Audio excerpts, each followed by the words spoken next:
I never planned for anything in my life to become this complicated. I used to think I had everything figured out, a stable relationship, a routine that made sense, and a life that looked normal from the outside.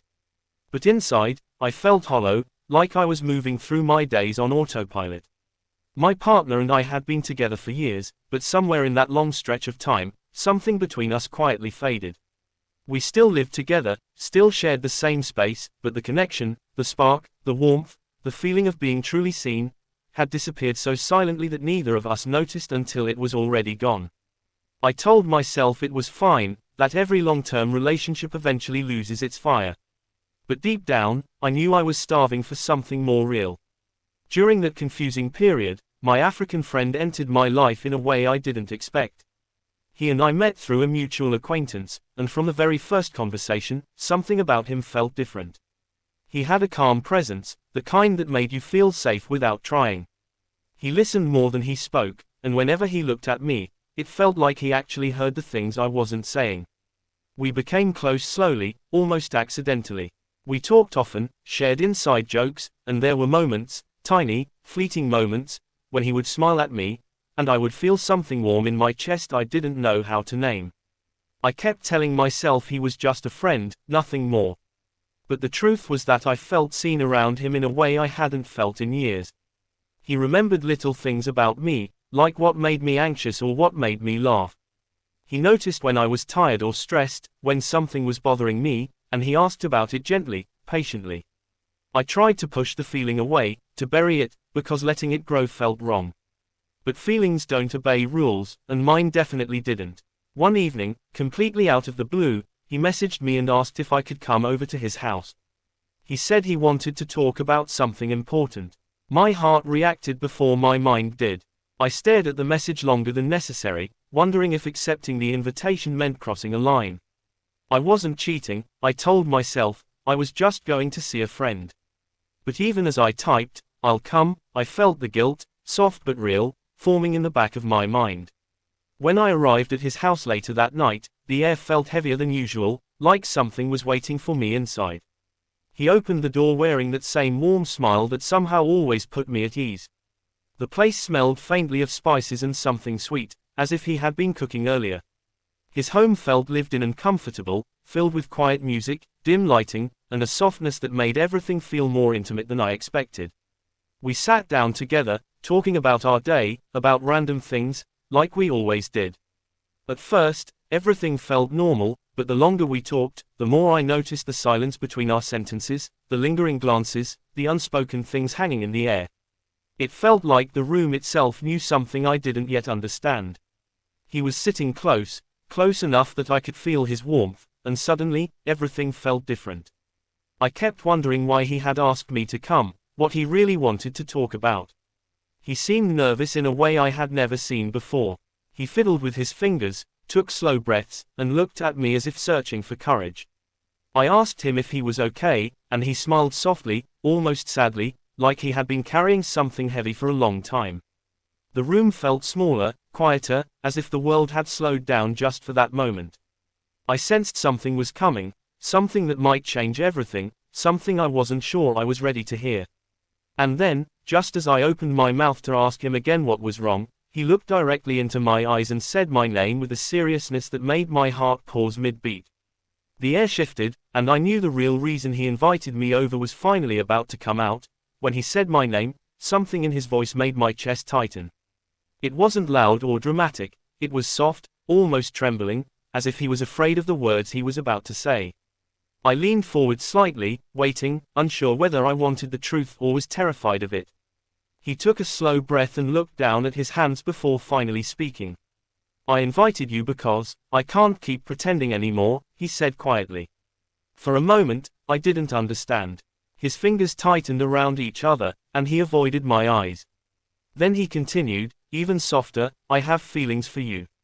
Everything around me seemed to go silent, like the world had been muted. The soft music playing in the background, the hum of the fan, the sounds from outside, they all disappeared. All I could hear was my heartbeat pounding in my ears and his voice echoing inside my mind. He still didn't look at me. Maybe he was afraid of what he'd see, anger, shock, rejection. Maybe he thought he had just ruined our friendship. And I wanted to say something, anything, but my throat felt tight.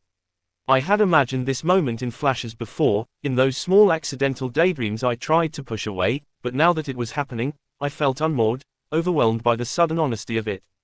Finally, he lifted his eyes to mine, and there was fear in them, real fear, the kind that comes only when someone has exposed a deeply vulnerable piece of their heart. "I know you're with someone," he said. "I know this is wrong. That's why I stayed quiet. But it's been hurting to hold it inside. I couldn't keep acting like I didn't feel anything."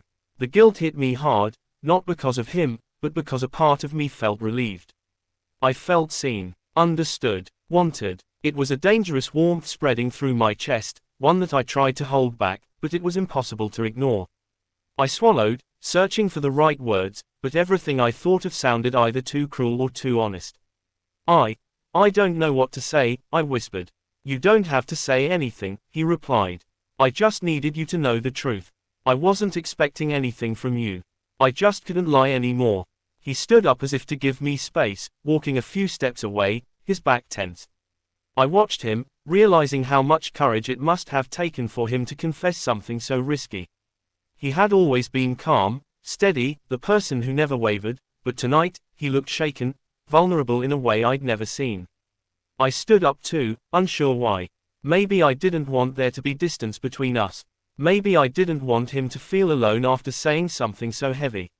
I walked closer, slowly, carefully. When he noticed I was standing behind him, he turned slightly, his expression guarded. "I never meant to complicate your life," he said softly. "I'm sorry if I have." I shook my head. "You didn't do anything wrong.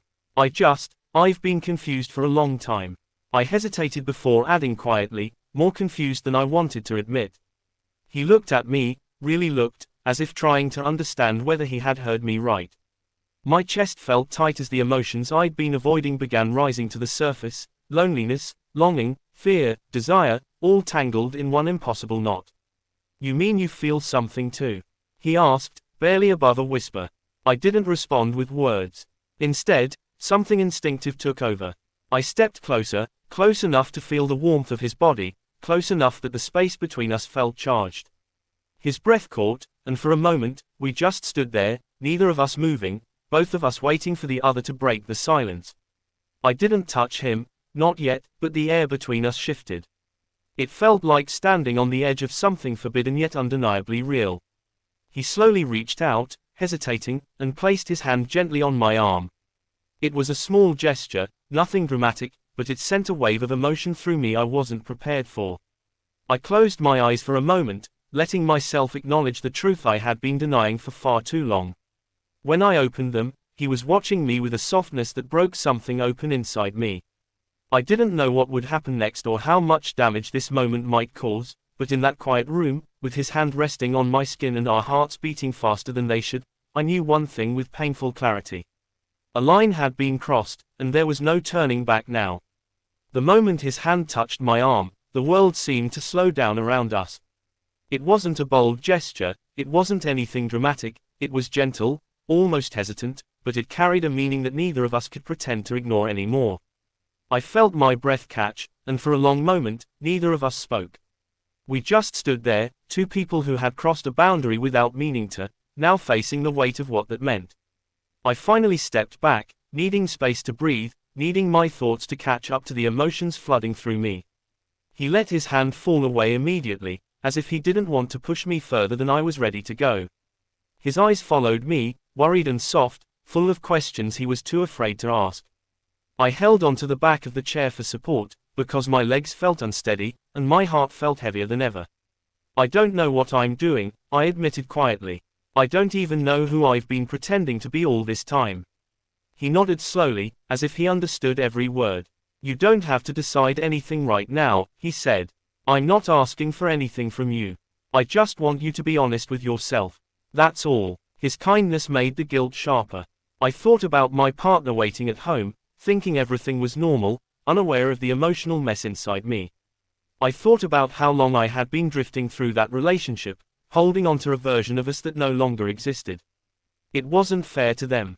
It wasn't fair to me. And it wasn't fair to him, the man standing in front of me, who had risked his heart just to tell me the truth. I sat down on the couch, and after a moment, he sat beside me, not too close, leaving just enough space to breathe. The silence between us felt easier now, less heavy, but still full of things unspoken. I stared at my hands, trying to gather the courage to face the reality I had been running from. I can't keep living like this, I finally said. I've been pretending to be okay for so long that I forgot what it feels like to actually be honest. What happened tonight, it didn't come out of nowhere. I've been unhappy for a long time. He listened in that quiet, patient way he always did, offering comfort without expectations. For a moment, I wished I could just stay there, in that small bubble of warmth and understanding, but I knew running from consequences wasn't an option. You deserve to be with someone who loves you fully, he said softly, not someone who split between two worlds. His words stung, because they were true. I had been torn for months, between staying where I felt safe and stepping into the truth of who I was becoming. And earlier tonight, when he confessed his feelings, something inside me shifted. Not because he pressured me, but because his honesty forced mine to surface. I need to talk to my partner, I said after a long breath. I need to end things the right way. It's not fair to them or to me to keep pretending. He nodded, and even though I could see the hope flicker in his eyes, he didn't push. He didn't ask what that meant for him or what would happen next. He just placed his hand over mine gently, offering support without claiming anything more. Take your time, he whispered. Figure yourself out first. I'll be here, whether as a friend or something more. But only when you're ready. That level of patience, that quiet strength, made everything inside me soften. I squeezed his hand lightly, grateful for him in a way I couldn't put into words. After a few minutes, I stood up to leave, and he walked me to the door. The night air felt cool against my face when I stepped outside, grounding me, reminding me that life was going to change after this. For days afterward, I felt the weight of that night in everything I did. I eventually sat down with my partner and told him the truth, not about him, but about myself, about my unhappiness, about how long I had been emotionally gone. It was painful, harder than I expected, but it was honest, and honesty was something I owed both of us. Weeks passed before I saw him again. When I finally went back to his house, he opened the door with that same warm smile, the one that always made me feel seen. We didn't rush into anything. We didn't make promises or declarations. We just stood there, looking at each other, two people who had walked through confusion, guilt, truth, and change. And in that quiet moment, without saying a word, I realized that what started as an invitation to his house had become something far more meaningful, a beginning I never expected, but one I was finally ready to accept.